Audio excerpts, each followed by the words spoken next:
قرآن رہنما ہے، جنت کا راستہ ہے، یہ نور ہے شفا ہے، جنت کا راستہ ہے۔ الحمدللہ رب العالمین والصلاة والسلام علی سید المرسلین، اما بعد فاعوذ باللہ من الشیطان الرجیم، بسم اللہ الرحمن الرحیم۔ الصلاة والسلام علیک یا رسول اللہ وعلی آلک واصحابک یا حبیب اللہ۔ الصلاة والسلام علیک یا نبی اللہ وعلی آلک واصحابک یا نور اللہ۔ مدنی چینل کے ناظرین، پروگرام قرآن رہنما ہے، اس میں آپ کو خوش آمدید کہتے ہیں۔ اللہ پاک ہم سب کو قرآن مجید فرقان حمید کی کثرت سے تلاوت کرنے کی بھی توفیق عطا فرمائے، اور قرآن پاک میں جن چیزوں اور جن اعمال کو اور جن اوصاف کو اختیار کرنے کا حکم دیا ہے، اور اچھے اوصاف والوں کی جو تعریف اللہ نے فرمائی ہے، اللہ پاک ہمیں بھی ان پر چلنے کی توفیق عطا فرمائے۔ ایسے وصف، ایسے خوبصورت اوصاف ہم سب کو نصیب فرمائے۔ ابتداً درود پاک کی فضیلت پیارے رسول صلی اللہ علیہ وآلہ وسلم کا فرمان عصمت عالی شان ہے، زینوا مجالسکم بالصلاۃ علیہ فإن صلاتکم علیہ نور لکم یوم القیامہ۔ فرمایا اپنی مجلسوں کو مجھ پر درود پڑھ کر آراستہ کرو کہ تمہارا مجھ پر درود پڑھنا قیامت کے دن تمہارے لیے نور ہوگا۔ صلو علی الحبیب صلی اللہ تعالی علی محمد صلی اللہ علیہ وآلہ وسلم، صلاۃ و سلاما علیک یا سیدی یا رسول اللہ وعلی آلک و اصحابک یا سیدی یا حبیب اللہ۔ مدنی چینل کے ناظرین، قرآن مجید فرقان حمید یہ وہ مبارک کتاب ہے کہ جس کو پکڑنے کا اور اس کی اطاعت اتباع، جس کو تھامنے کا ہمیں حکم دیا گیا ہے، اور جو کچھ قرآن میں بیان ہوا ان میں جن چیزوں پر عمل کرنا ہے، وہ چاہے عبادات کے اعتبار سے ہوں، معاملات کے اعتبار سے ہوں، وہ تجارت کے اعتبار سے ہوں، یا خالصتاً اللہ رب العالمین کی بارگاہ میں جھکنا عبادت کرنے کے اعتبار سے ہوں، ہمیں ان سب کو فالو کرنا چاہیے اور انہیں اختیار کرنا چاہیے، وہ وصف اپنے اندر پیدا کرنے چاہیے۔ ہم جس پیارے نبی صلی اللہ علیہ وآلہ وسلم کے امتی ہیں، تو ہمارے پیارے رسول صلی اللہ علیہ وآلہ وسلم اس قدر عبادت وہ فرمایا کرتے تھے کہ بسا اوقات رات میں آپ کا قیام اتنا طویل ہوتا تھا، اور اس قدر زیادہ قرآن مجید آپ پڑھتے، تلاوت کرتے نماز کی حالت میں کہ قیام میں آپ کے پاؤں مبارک سوج جایا کرتے تھے، جسے کہتے ہیں ورم ہو جانا، ایسے سوج جانا۔ اما عائشہ صدیقہ رضی اللہ تعالی عنہا نے بارگاہ رسالت میں عرض کی، یا رسول اللہ صلی اللہ علیہ وآلہ وسلم، آپ کے پاؤں یہ سوج جائیں، اور آپ وہ ہیں کہ اللہ آپ کے صدقے تو دوسروں کو بخشے گا، ان کے گناہ معاف فرمائے گا، تو آپ فرماتے ہیں کہ میں اس لیے یہ عمل اختیار کروں، کیا میں رب کا شکر گزار بندہ نہ بنوں؟ کیا میں رب کا شکر گزار بندہ نہ بنوں؟ اللہ اکبر۔ اور قرآن پاک میں اس رات کے قیام سے متعلق بطور خاص سورہ مزمل پڑھ کے دیکھیے تو اللہ ارشاد فرماتا ہے، یا ایھا المزمل، اے چادر کمبل اوڑھنے والے۔ حضور علیہ السلام چادر اوڑھتے، اللہ اسی طرح کے الفاظ سے آپ سے خطاب فرما رہا ہے، سبحان اللہ۔ اور قرآن پاک میں نبی پاک صلی اللہ علیہ وآلہ وسلم کے کہیں بھی کسی بھی جگہ پر حضور علیہ السلام کا نام لے کر یہ نہیں کہا گیا یا محمد، یہ نہیں کہا گیا، بلکہ یا ایھا المزمل، یا ایھا المدثر، کہیں یاسین، کہیں طٰہٰ، کہیں یا ایھا النبی، کہیں یا ایھا الرسول۔ یہ کیا تھا؟ یہ تعظیم رسول اللہ صلی اللہ علیہ وسلم کے مبارک نام کی۔ انبیاء کو پکارا، یا ابراہیم، یا زکریا، یا یحییٰ، ان کے ناموں سے پکارا، یا موسیٰ، قرآن میں جگہ بجگہ یا موسیٰ، یا عیسیٰ۔ لیکن حضور علیہ الصلوۃ والسلام کو نام جو آپ کا وہ نہیں، بلکہ القابات کے ساتھ، القابات کے ساتھ، یہ آپ کی شان کے لیے تھا، اور آپ صلی اللہ علیہ وسلم کی نام مبارک کی یہ تعظیم ہمیں بھی گویا کہ سکھا دی گئی۔ اس لیے ہمارے علماء نے جو یہ چیز بیان کی کہ حضور علیہ الصلوۃ والسلام کا مبارک نام لے کر ندا نہ کریں بلکہ القابات کے ساتھ، یا رسول اللہ، یا حبیب اللہ صلی اللہ علیہ وسلم، یہ القابات کے ساتھ۔ تو یہاں بھی دیکھیے یا ایھا المزمل، اے کمبل اوڑھنے والے،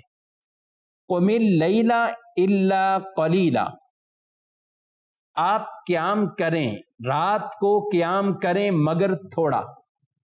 نصفہ او انقص منہ قلیلا،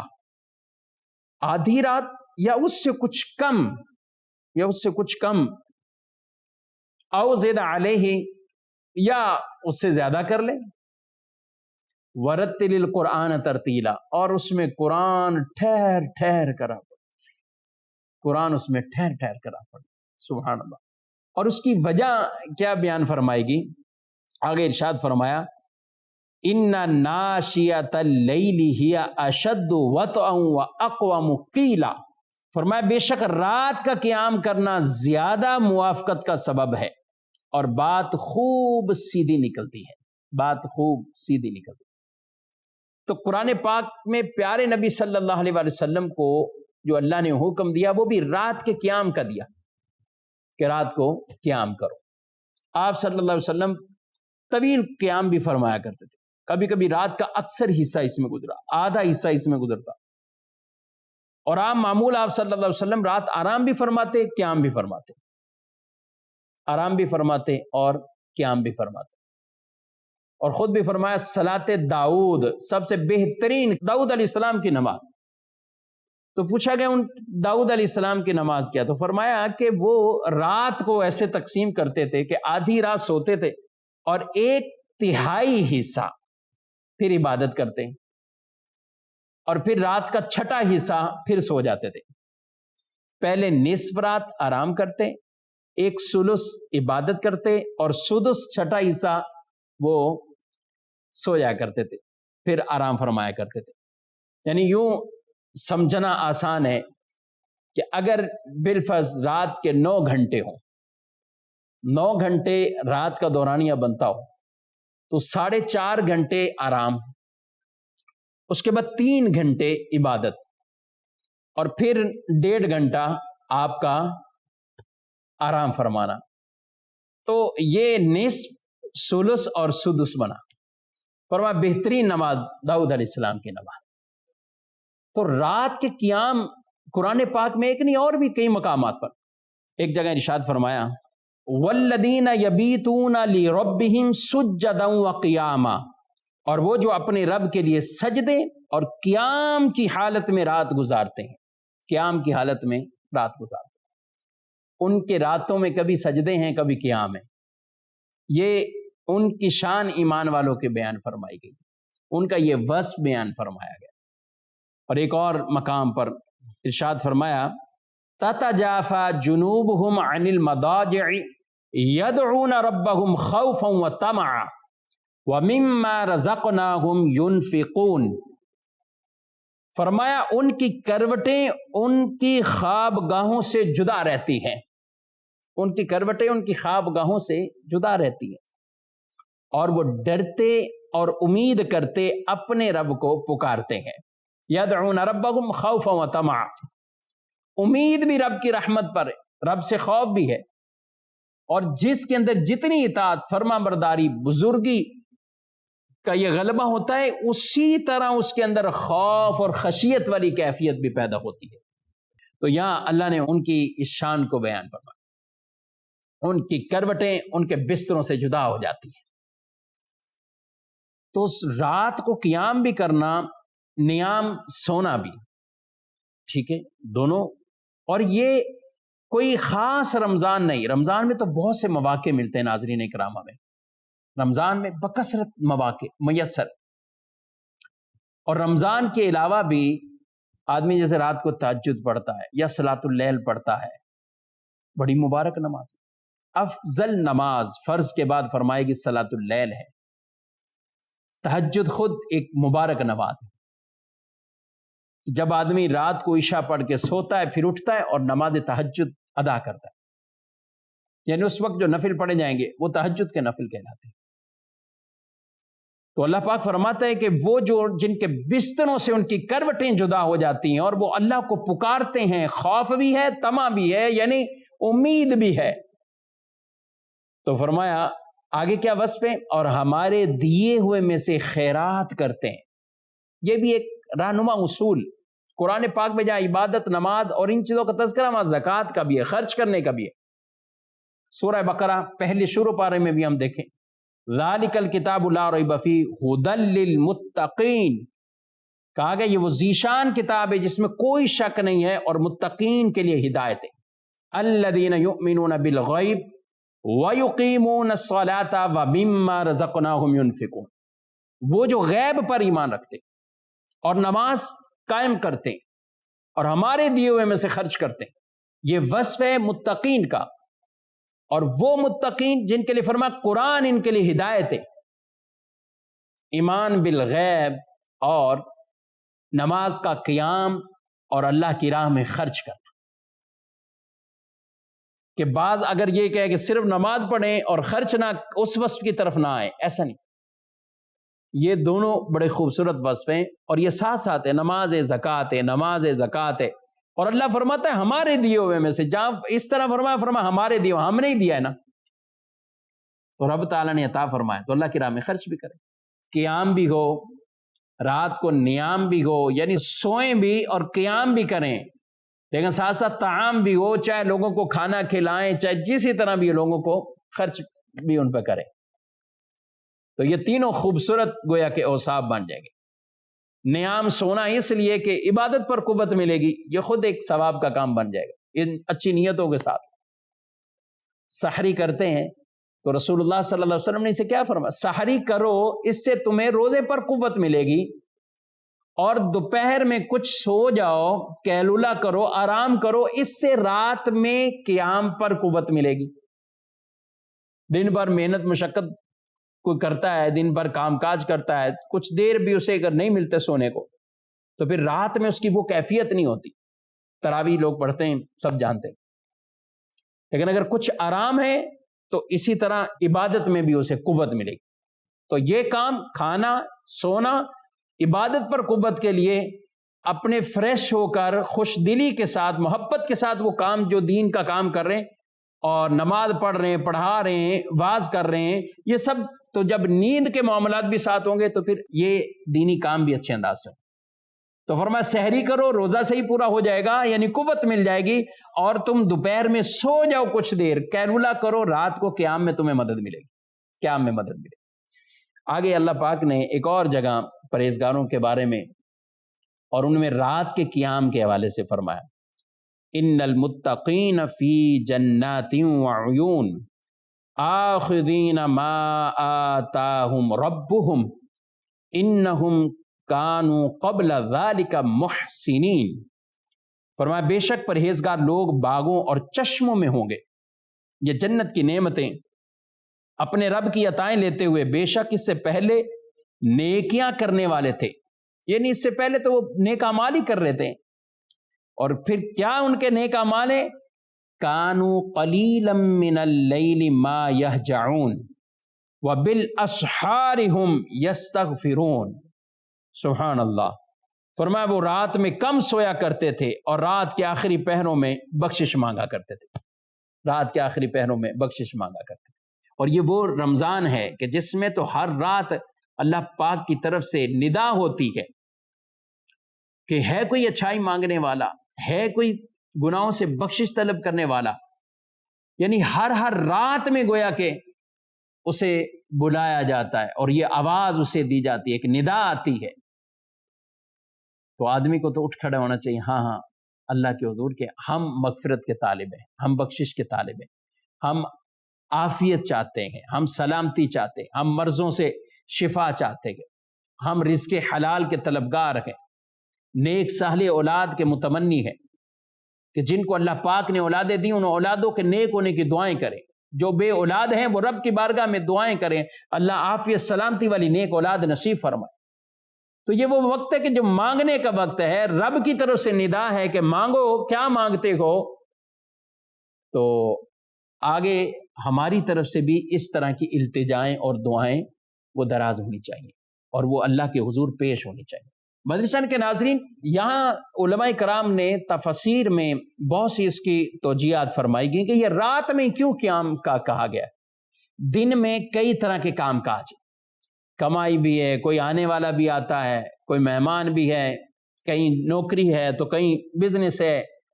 تو دن میں کام کاج بہت ہے۔ تو آدمی کام کاج میں فرض نماز کے لیے تو ظاہر اس کو وقت نکالنا ہے، لیکن فرض نماز کے لیے بھی وہ کس طرح کی کیفیات کے ساتھ نکالتا ہے سب جانتے ہیں۔ لیکن رات کے وقت وہ اس طرح کے مشاغل عموماً نہیں ہوتے، ذہنی سکون ہے کہ نہ کسی نے آنا اور نہ اس نے کسی کے ہاں جانا۔ دوسری بات، دن میں شور و گل ہے، رات میں یہ بھی سکون ہے کہ آرام سے عبادت کرتا جائے۔ تیسری بات، دن کے اندر کوئی آدمی عبادت کرتا ہے تو اس کو دیکھنے والے کئی ہوں گے، لیکن رات میں جو کرتا ہے اس کو ایک تنہائی ملتی، یکسوئی ملتی ہے، اور وہ عبادت اخلاص سے زیادہ قریب ہے، یعنی ایک مخلصانہ وصف ہے۔ وہ خود نہ بتائے تو کسی کو نہیں پتا چلے گا کہ یہ رات کو کمرے میں سو رہے تھے یا یہ رات کو بیٹھے ہوئے مصلی پر عبادت کر رہے تھے۔ ٹھیک ہے، گھر کے قریبی فیملی ممبرز کو پتا ہوتا ہے، آپ انہیں بھی دعوت دیں نماز کی۔ رسول اللہ صلی اللہ علیہ وسلم نے اس مرد پر بھی رحمت کی دعا فرمائی، اللہ رحم کرے جو خود بھی اٹھے اپنی بیوی کو بھی اٹھائے، خود بھی نماز پڑھے، بیوی کو کہ تم بھی نماز پڑھو، اور اس بیوی پر بھی فرمایا اللہ رحم فرمائے جو اٹھے اور اپنے شوہر کو اٹھا دے، جو اٹھے اور اپنے شوہر کو اٹھا دے، ان کو کہہ کے نماز پڑھو۔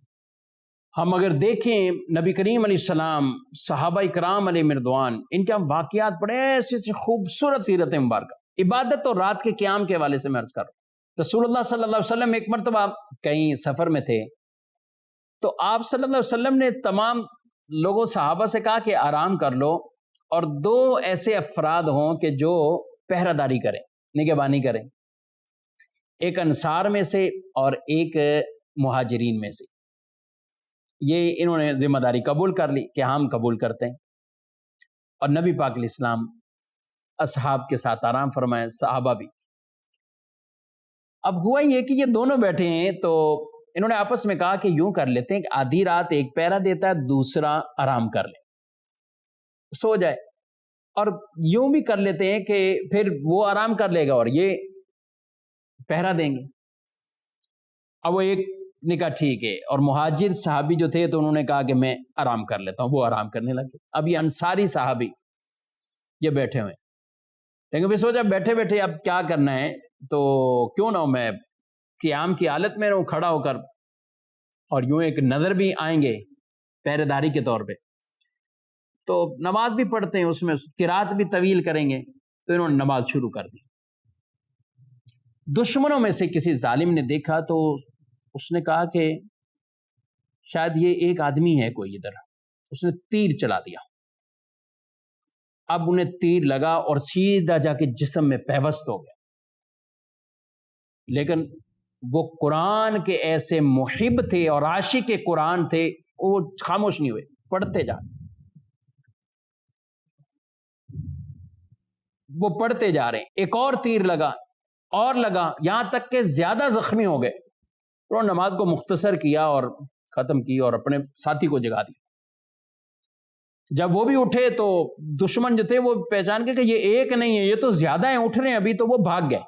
وہ جب مہاجر صحابی رضی اللہ تعالیٰ عنہ اٹھے تو انہوں نے کہا کہ آپ اتنے زخمی ہو گئے، مجھے اٹھایا کیوں نہیں؟ کہا میں نماز پڑھ رہا تھا اور نماز میں سورہ کہف کی تلاوت میں نے شروع کر دی تھی، بس میرا دل تھا کہ اس کو ختم کیے بغیر نماز میری موقوف نہ ہو، لیکن جب زیادہ تیر لگے تو مجھے احساس اس چیز کا تھا کہ جو میرے ذمے کام رسول اللہ صلی اللہ علیہ وسلم نے لگایا تھا کہیں اس میں کوئی کمی واقع نہ ہو، تو میں نے جلدی جلدی اپنی نماز مختصر کی اور اپنی پہرہ داری والا وہ کام پر آ گیا اور آپ کو بھی جگایا اور کہا اگر میری یہ ذمہ داری نہ ہوتی تو میں اپنی جان بھی دے دیتا، لیکن میں اس سورت کو نہ چھوڑتا، یعنی قیام کی حالت میں پوری سورت یہ پڑھتا۔ کیسا عشق قرآن سے، کیسی محبت اور حفظ بھی، اور رسول اللہ صلی اللہ علیہ وسلم نے اگر ذمہ داری نہ دی ہوتی تو میں پڑھتا ہی رہتا۔ کہا کہ اس ذمہ داری کے احساس میں نے کہا کہ اس کو پورا کروں، اس لیے میں نے اپنی نماز مختصر کر دی اور سورہ کہف کی تلاوت بیچ میں موقوف کر کے میں نے آپ کو جگا دیا۔ محترم ناظرین کرام، ایسے مواقع پر، اور وہ بھی اتنا ذوق شوق کے ساتھ، آج نماز میں اگر کچھ 2-4 منٹ اوپر ہو جائیں تو لوگ پوچھتے ہیں۔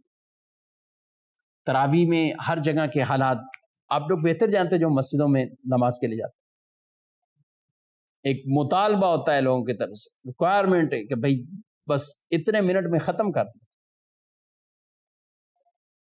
ٹھیک ہے، جو درست انداز سے پڑھ رہا ہے اور ایک مناسب وقت لگ رہا ہے، ٹھیک ہے، لیکن ہمیں اپنا ذوق یہ پیدا کرنا چاہیے کہ ہم بھی قرآن پاک کو اس انداز سے ہم پڑھیں اور وہ ذوق پیدا کریں۔ وَإِذَا سَمِعُوا مَا أُنزِلَ إِلَى الرَّسُولِ تَرَىٰ أَعْيُنَهُمْ تَفِيضُ مِنَ الدَّمْعِ، اللہ نے فرمایا قرآن میں کہ جب وہ لوگ سنیں، کون؟ جو رسول اللہ صلی اللہ علیہ وسلم پر نازل کیا گیا، یعنی قرآن، وہ جب سنتے تو ان کے کیا؟ ترا، اے محبوب آپ دیکھیں گے، اعینہم تفیض من الدمع، ان کی آنکھوں میں سے آنسو بہ رہے ہوں، ان کی آنکھوں میں سے آنسو، اور یہ کیفیات کے ساتھ وہ نمازوں کو ادا کریں، یہ کیفیات کے ساتھ وہ قرآن سنتے گئے۔ اور ایسے کئی عاشقان قرآن گزرے، اولیاء گزرے،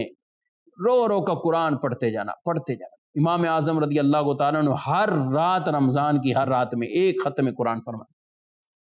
ایک دن میں ایک رات میں قرآن ختم۔ تو رات میں قیام، نماز، یہ بھی محبت اپنے اندر داخل کیجئے، اور ساتھ ساتھ اس میں کثرت سے جتنا یادیں طویل قرات کرتے جائیں، قرآن بھی پڑھیں۔ اللہ پاک مجھے آپ کو کثرت کے ساتھ تلاوت بھی کرنے کی توفیق دے اور نمازیں بھی، رات کو قیام بھی کرنے کی توفیق عطا فرمائے، آمین بجاہ النبی الامین صلی اللہ علیہ وآلہ وسلم۔ قرآن رہنما ہے، جنت